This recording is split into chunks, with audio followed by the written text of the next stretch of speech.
Pada pembahasan kali ini, kita akan membahas tentang rukhsah dalam beribadah.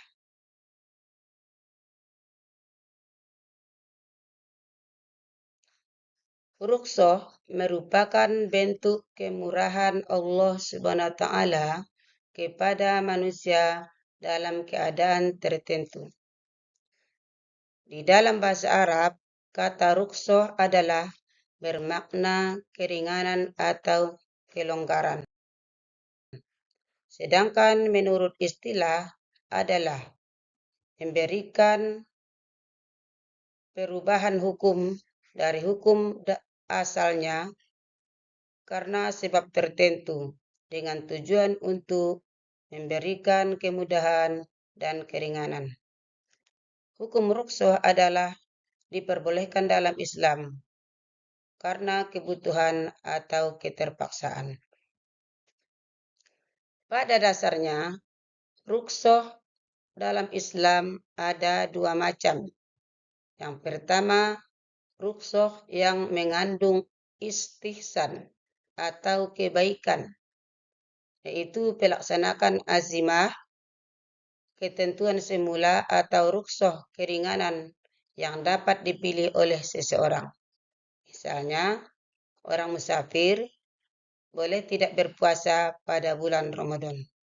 Adapun yang kedua, rukhsah yang menggugurkan hukum azimah, yaitu hukum yang awalnya haram dapat menjadi halal dalam keadaan tertentu. Contohnya, memakan bangkai halal dalam keadaan terpaksa. Alasan diperbolehkannya rukhsah. Adapun alasan diperbolehkannya rukhsah adalah yang pertama, tujuan rukhsah bukan untuk zalim, dosa atau meringan-ringankan suatu hukum yang sudah ringan.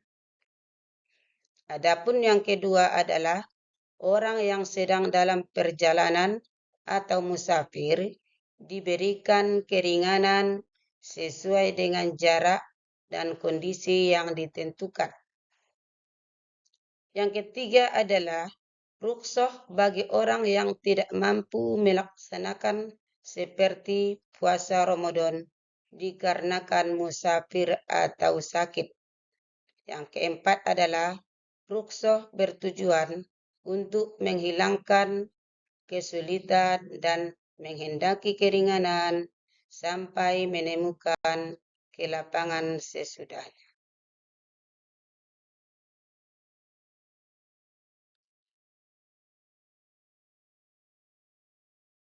Rukhsah dalam sholat. Sholat adalah merupakan perintah wajib yang tidak boleh ditinggalkan. Rukhsah dalam sholat yang pertama adalah orang yang dalam perjalanan darat. Sholat boleh dijamak kasar. Jamak kasar dalam kendaraan, bersuci dengan wudhu atau bertayamum, sholat dilaksanakan sesuai dengan kondisi yang ada. Seterusnya adalah bagi orang yang sakit parah, boleh dia melaksanakan sholat dalam keadaan duduk atau berbaring.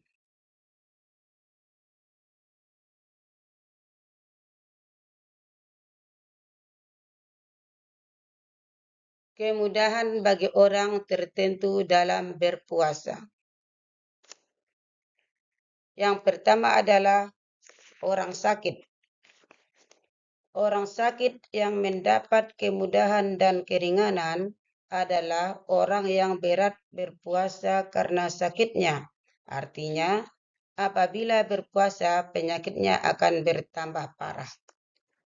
Adapun yang kedua adalah orang yang sedang dalam perjalanan musafir, yaitu orang yang sedang dalam perjalanan musafir mendapat keringanan boleh meninggalkan puasa, tetapi harus mengganti puasa yang ditinggalkan pada hari yang lain.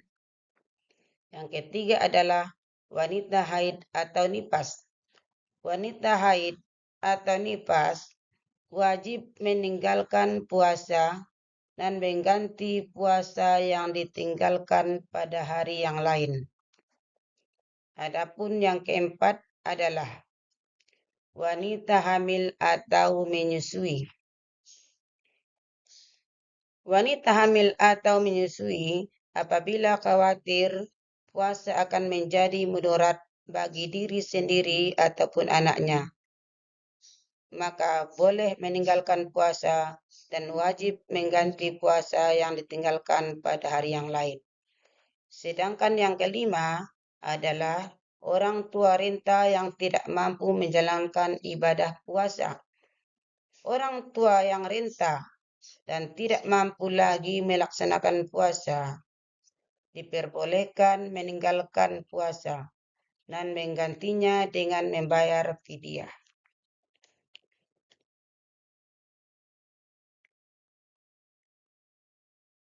Kemudahan membayar zakat.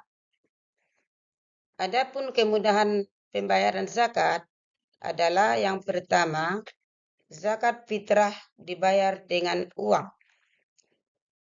Pada dasarnya, ketentuan pembayaran zakat fitrah adalah dibayar dengan jenis makanan pokok seperti beras, gandum, dan sebagainya. Namun, untuk kemudahan dalam proses pembayarannya, zakat fitrah dapat dibayarkan dengan uang seharga makanan pokok tersebut.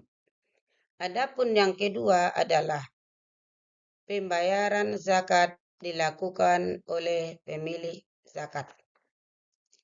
Pembayaran zakat pada dasarnya dilakukan langsung oleh pemilik zakat.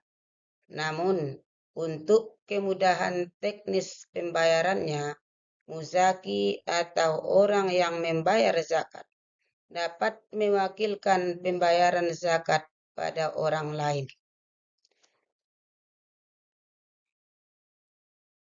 Yang ketiga adalah pembayaran zakat fitrah beberapa hari sebelum Idul Fitri. Tujuan pembayaran zakat fitrah adalah untuk membahagiakan fakir miskin pada saat hari raya. Namun, pembayarannya bisa dilakukan beberapa hari sebelum Idul Fitri.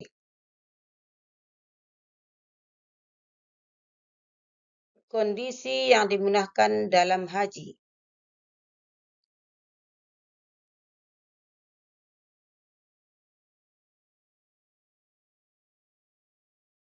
Yang pertama adalah ibadah haji diperuntukkan hanya bagi orang yang mampu. Orang yang memiliki kewajiban melaksanakan ibadah haji adalah orang yang mampu. Yang kedua adalah haji dilaksanakan sekali seumur hidup. Kewajiban melaksanakan ibadah haji hanya sekali dalam seumur hidup. Setelah itu, apabila melaksanakan ibadah haji lagi, maka hukumnya sudah tidak wajib. Yang ketiga adalah pelaksanaan ibadah haji boleh ditunda meski sudah mampu. Pelaksanaan ibadah haji boleh ditunda meski sudah mampu. Kategori orang yang mampu melaksanakan ibadah haji. Yang keempat adalah cara melaksanakan ibadah haji boleh memilih ifrad, tamattu atau qiran. Artinya, haji ifrad adalah haji dikerjakan terlebih dahulu kemudian umroh. Sedangkan haji tamattu adalah umroh dikerjakan terlebih dahulu kemudian haji. Haji qiran adalah haji dan umroh dilaksanakan secara bersamaan. Yang kelima adalah pelaksanaan ibadah haji boleh dikerjakan orang lain. Pada pelaksanaan haji terdapat istilah badal haji atau melakukan ibadah haji untuk orang lain. Sedangkan yang keenam adalah pembayaran dan boleh diganti dengan puasa. Dam adalah denda karena melanggar salah satu ketentuan yang berkenaan dengan ibadah haji atau umroh. Sedangkan yang ketujuh adalah tidak bermalam di Mina. Bermalam di Mina untuk melontar jumroh merupakan wajib haji. Melontar jumroh boleh tidak dikerjakan, tetapi harus membayar dam. Yang kedelapan adalah ibadah lain yang berpahala setara dengan melaksanakan ibadah haji. Allah SWT merupakan zat yang maha pengasih lagi maha penyayang. Allah SWT melimpahkan kasih sayangnya dengan beragam cara. Misalnya, memberikan pahala yang berlipat ganda bagi umat Islam yang belum mampu melaksanakan ibadah haji. Hikmah rukhsah. Adapun hikmah rukhsah adalah yang pertama adalah mempermudah pelaksanaan syariat Islam. Islam adalah merupakan agama yang tidak menghendaki kesukaran atau kesulitan bagi penganutnya. Yang kedua adalah pembuktian bahwa syariat Islam tidak kaku dan tidak ekstrim. Adanya rukhsah menunjukkan bahwa syariat Islam tidak kaku. Artinya, syariat Islam tidaklah keras dan syariat Islam sangatlah fleksibel. Yang ketiga adalah menguatkan istiqomah dalam ibadah dan cinta ajaran Islam. Orang yang tidak mampu melakukan ibadah secara sempurna karena mendapatkan keringanan dan kemudahan, tetap didorong untuk dapat melaksanakan ibadah sampai uzurnya hilang. Hal ini menunjukkan bahwa orang tersebut cinta kepada ajaran Islam dengan hati yang mantap.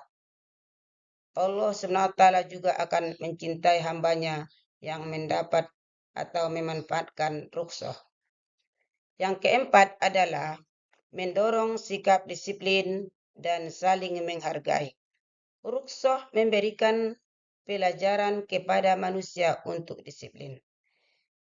Salat merupakan ibadah yang tidak boleh ditinggalkan dalam keadaan apapun, namun pelaksanaannya dapat dipermudah atau diperingankan dengan dilaksanakan secara jamak dan kasar. Sekian pembahasan kita kali ini. Wassalamualaikum warahmatullahi wabarakatuh.